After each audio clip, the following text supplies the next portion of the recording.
The Auditor-General last week criticised the SNP for failing to record the crucial decision to go ahead with ferry contracts that have so far cost the taxpayer £250 million.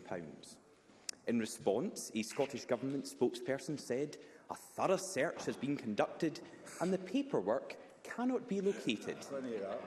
That is laughable. A few weeks ago, the First Minister was telling us a big boy did it and ran away. Now the dog's eaten all our homework. First Minister, these excuses would not cut it in a primary school classroom. So do you really expect anyone to believe this? And will you tell us, where has that crucial document gone? First Minister. Well, first of all, there are actually more than 200 documents amounting to more than 1,500 pages relating to these decisions already in the public domain. They were published by the Scottish Government and they have been there for quite some time for anyone to read and scrutinise. There is one piece of documentation that is not there, which is the formal record of the decision to proceed with the final contract award. That is absolutely a key decision. But there are two further points that I think it is important to make. Firstly, there is no evidence that this has been withheld. In fact, let me quote the Auditor General. Well, let me quote the Auditor General at the committee last week. Our judgment is not that evidence has been withheld from us during the course of our audit work, but rather that an important piece of documentary evidence was not prepared in relation to the judgment ministers arrived at. That's the first point. Secondly, what is missing is a note confirming that ministers have considered the issues and the risks and decided to proceed.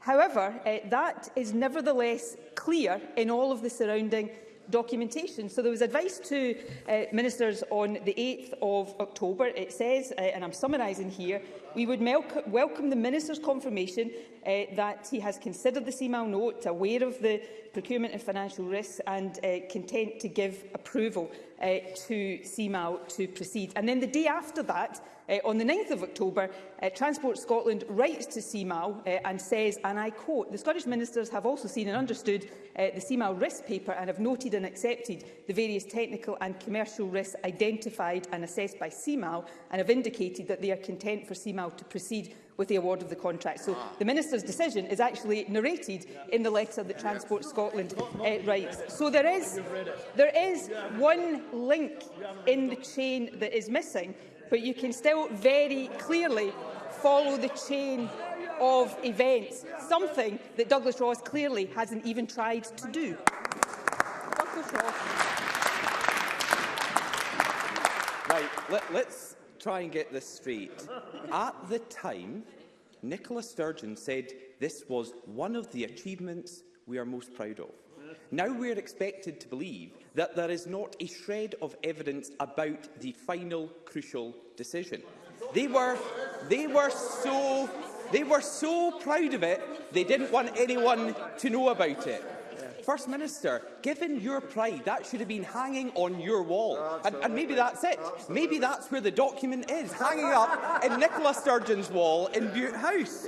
Because, of course, the excuse we've just heard from the First Minister is there are hundreds of documents available, but wow, not the one we need, not the one the Auditor-General was looking at. The vital document, it has vanished into thin air.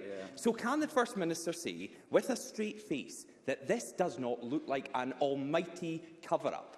And I'll ask again, because she didn't answer, where has that document gone?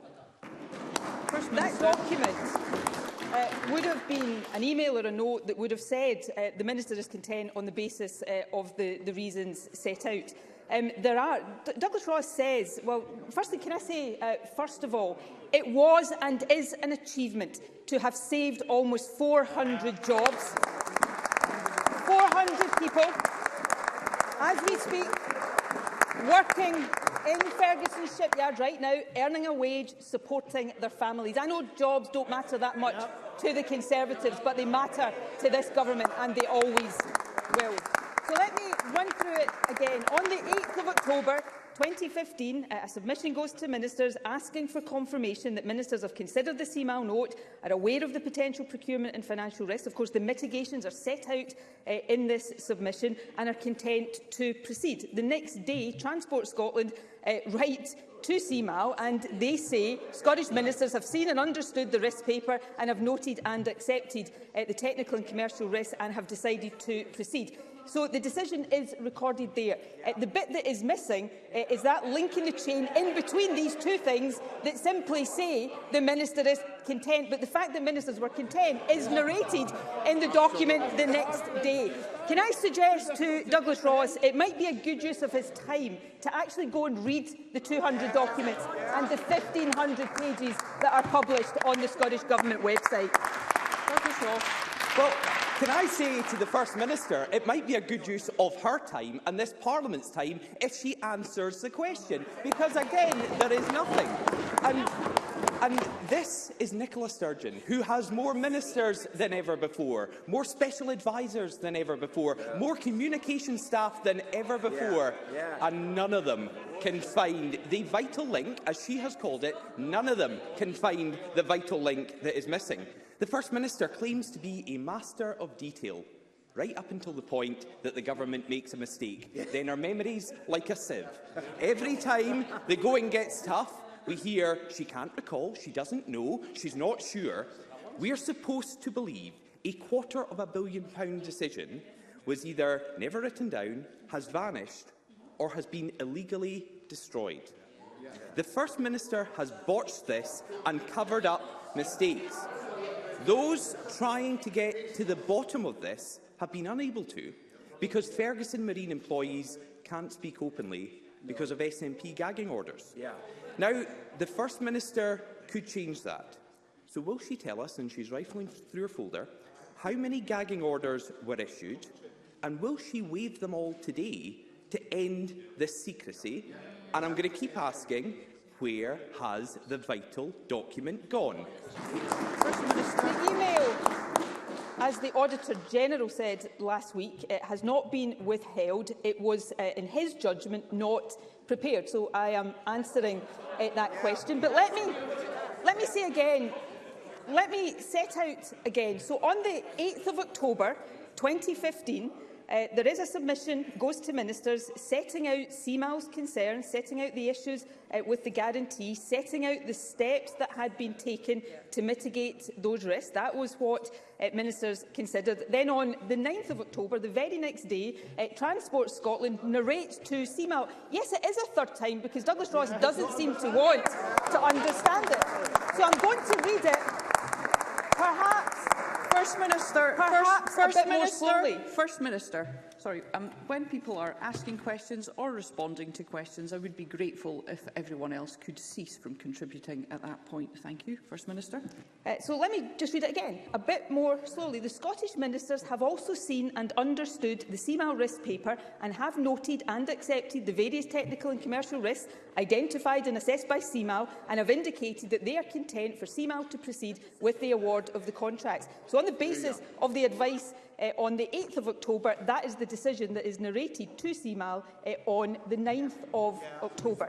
And secondly, on the issue of non-disclosure agreements, the Scottish Government actually negotiated with the FML, so the previous owners of the yards, administrators, to secure the release of their employers who gave evidence to the committee inquiry from their terms and conditions of employment confidentiality obligations. And the Scottish Government fully complied with Audit Scotland's inquiry and will encourage everybody to do so fully with any future investigations or inquiries. So, again, I'm asking questions that Nicola Sturgeon won't answer. I specifically asked how, well, SNP members don't want to hear this, but I asked how many gagging orders are in place, so how many are there, and will the First Minister agree to waive them today? Because she has quoted the Auditor-General from last week. Let's quote him from this morning. He told the Public Audit Committee of this Parliament that he would speak to Ferguson employees if those gagging orders were removed. So let's allow him to do his job, First Minister. And the Auditor-General also said last week, and I quote, "We recommend that there needs to be a fuller review. Lessons learned feels too glib to describe the circumstances before us." But all we've heard from Nicola Sturgeon is one glib statement after another. When asked to apologise to the islanders, she dismissively said, "Oh, for goodness sake." That was the response from Nicola Sturgeon to islanders who are struggling right now. Her feeble excuse for wasting £250 million on these ferries is it's regrettable. First Minister, it is not regrettable. It is scandalous. It is absolutely scandalous. And we know advice was given to government ministers not to go ahead with the deal, and we know they ignored it. So can the First Minister finally come clean and tell us? She mentions Scottish Government ministers, but did she personally see that advice not to proceed with this deal before the decision was made? And for the fourth and final time today, will she tell us where that vital piece of documentation is? First Minister. The leadership is in some difficulty, but this really is desperate stuff. I have quoted from the advice given to ministers. I've quoted from the Transport Scotland letter that went to CMAL narrating the decision that ministers took. But let me go back to issues of non-disclosure agreements. Nobody, and let me say this very clearly, nobody in the employment of Ferguson Shipyard will be prevented in any way, shape or form from speaking to Audit Scotland and speaking in full to Audit Scotland. And I can point again to the fact it was the Scottish Government that negotiated with FML's administrators to actually release employees from the confidentiality obligations they had back then. So everybody will be fully free and enabled to speak to Audit Scotland. And secondly, in terms of my views on island communities, I think, and I'll be corrected if I'm wrong here, I think the official report will show the regret I expressed about the impact on island communities. Next, in terms of a fuller review, I think the first exchange we had on this issue after the Audit Scotland report was published, I pointed to the recommendation about a fuller review and said that we would be considering the terms of that. But I think, and actually I think the Auditor General said this last week, that the focus now, the priority must be on completing the ferries, and a key milestone, of course, was delivered in that vein yesterday. And lastly, I take full responsibility for everything this government does. I always will, and perhaps that's the difference between me and some other leaders across these islands. Question number 2, Anna Sarwar.